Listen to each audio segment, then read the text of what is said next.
السلام عليكم ومرحبا بكم في مطبخ منير. اليوم جيتكم بحلوى رائعة، حلوى اقتصادية تقليدية ما فيهاش مقادير بزاف ولكن بنتها عظيمة. هي حلوة مول الشاش.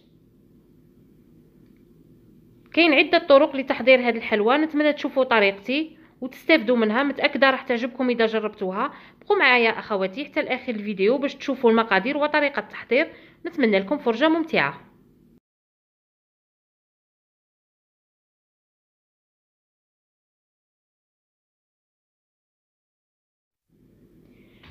لتحضير الحلوى تاعي عندي هنايا 250 غرام من المارغرين تكون طريه على درجه حراره المطبخ. عندي كاس من السكر الناعم. عندي نصف الكاس من الزيت.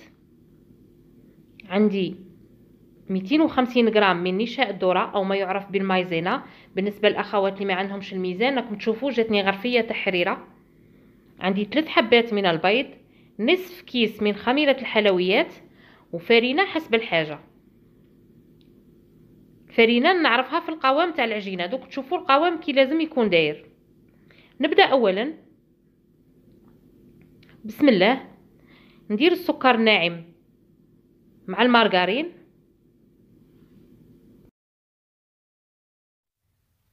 نخدمهم قليلا بالباتور الكتريك حتى نتحصل على كريمه.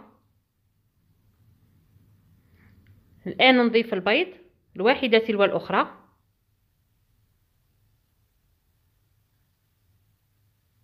نزيد الثانيه ثم الثالثه والاخيره ونعاود نخلط مع بعض. كي نتحصل على هذا الخليط الان نضيف كميه الزيت كما قلنا نصف كاس من الزيت ونخلط كل شيء مع بعض. ها هو اخواتي الخليط المتحصل عليه. الان نضيف له كميه المايزينا اي نشاء الذره كما قلت لكم 250 غرام. نضيفها دفعه واحده ونبدا نخلط غير بشويه.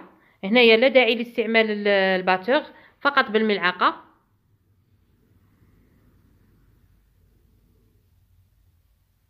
حتى تندمج كل المكونات مع بعضها وتدخل المايزينا جيدا في الخليط.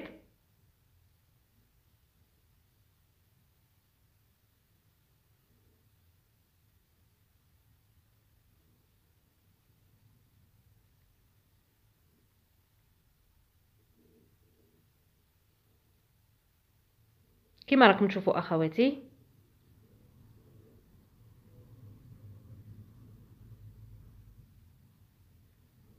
الان نبدا نضيف الفرينه بالتدريج.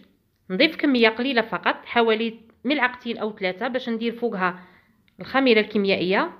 كما قلت لكم نصف كيس تاع خميره كيميائيه. ما ديروش الكيس كامل باش ما تخسرش لا فورم تاع حبه الكاطو في الفرن.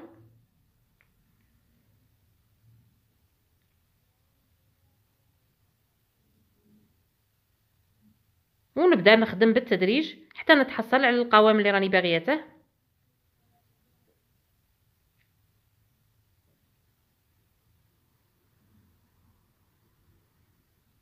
وين ما نضيف كميه من الفرينه حتى ندخلها جيدا في الخليط عاد نضيف الكميه الاخرى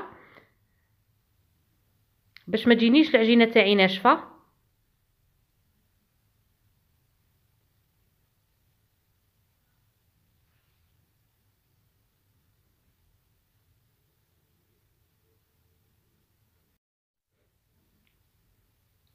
ها هو اخواتي القوام تاع الخليط.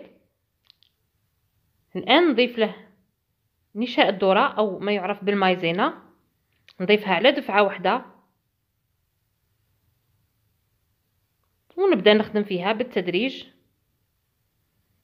فقط بالملعقه حتى تندمج مع المكونات ونتحصل على خليط متجانس.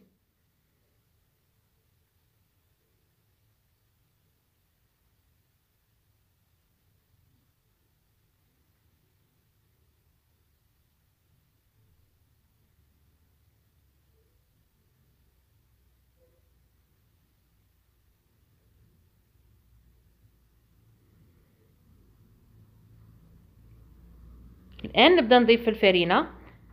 نضيف كميه قليله فقط، حوالي ملعقتين او 3 باش نحط فوقها الخميره الكيميائيه. نصف كيس فقط، ما ديروش الكيس كامل باش ما تخسر لكمش لا فورم تاع حبه الحلوى في الفرن. لازم تبقى محافظه على الشكل نتاعها، الشكل نتاع الشاش.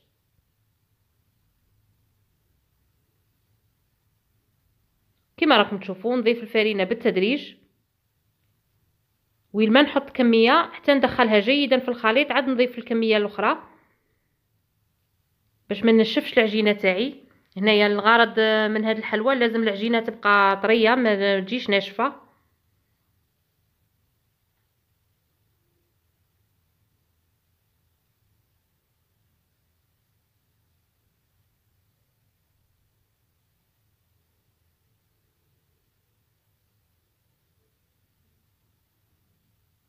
كما راكم تشوفوا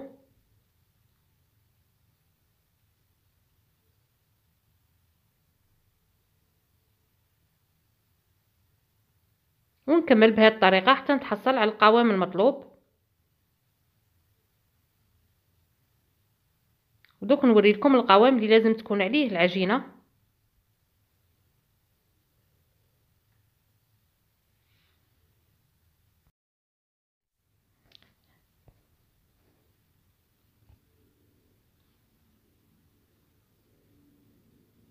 وها هو اخواتي القوام اللي لازم تكون عليه العجينه، عجينه متماسكه لكن طريه تكون تلصق في اليدين. الان نجيب جيب حلواني ولازم نختار لادوي تكون رقيقه. راح نعمر العجينه تاعي في جيب الحلواني. اذا ما عندكمش تقدروا تستعملوا لمبوط عادي.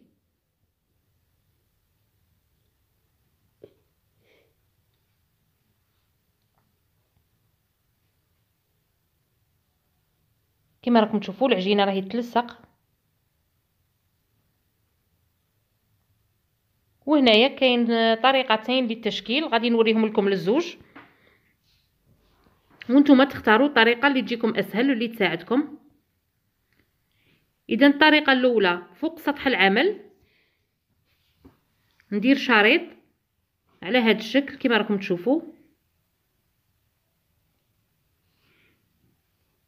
ونشكل بيدي على شكل حلزوني، ندورها اون سبيرال كما راكم تشوفوا. ندير 2 دورات ولا 3 ونقطع. نتوما تحكموا في الكبر تاع الحبه على هذا الشكل، ونحطها في الصينيه نتاع الفرن. بالنسبه للطريقه الثانيه نجم نشكلها ديريكتومون في الصينيه كما راكم تشوفوا. المهم ان الشريط تاعكم ما لازمش يتقطع.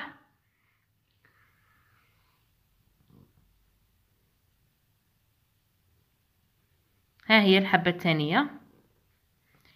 في هذا الاثناء راني دايره الفرن تاعي يسخن على 180 درجه مئويه.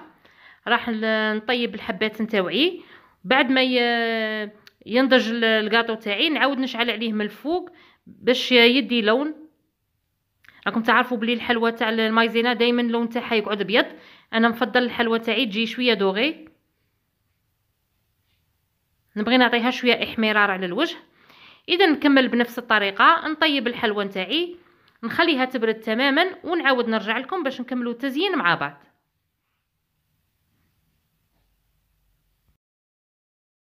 هيا اخواتي الحلوى تاعي بعد ما خرجتها من الفرن، شوفوا الشكل تاعها كي جا داير. بعد ما طابت شعلت عليها الفرن من الفوق بضعه دقائق فقط باش تتحمر. راكم تعرفوا بلي الحلوى اللي فيها المايزينا تقعد بيضاء. الان راح نلصق كل زوج مع بعضهم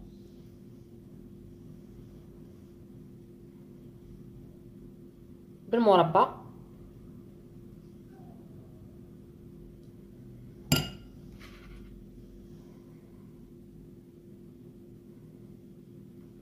كما هكا بهذه الطريقه.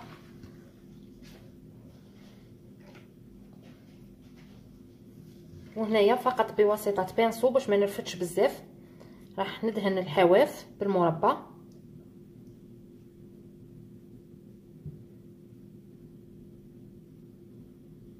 غير بالبانسو.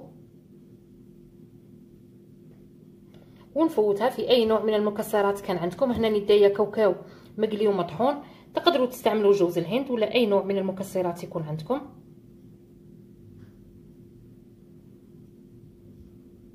راح نكمل اخواتي الحلوى تاعي، نخدمها بنفس الطريقه ونتلاقوا في صحن التقديم. ها هي اخواتي الحلوى نتاعي، حلوه مول الشاش او صابلي مول الشاش، راهي واجده في صحن التقديم. نتمنى تنال اعجابكم وتجربوها على طريقتي. وصفه رائعه بنينه بزاف، هشيشه تذوب في الفم، بمقادير متوفره في كل المنازل. في الاخير اخواتي ما تنسوش دعم القناه بالاشتراك وتفعيل الجرس، ودعم الفيديو بجيم وتعليق. والى الملتقى مع وصفات اخرى ان شاء الله، والسلام عليكم ورحمه الله.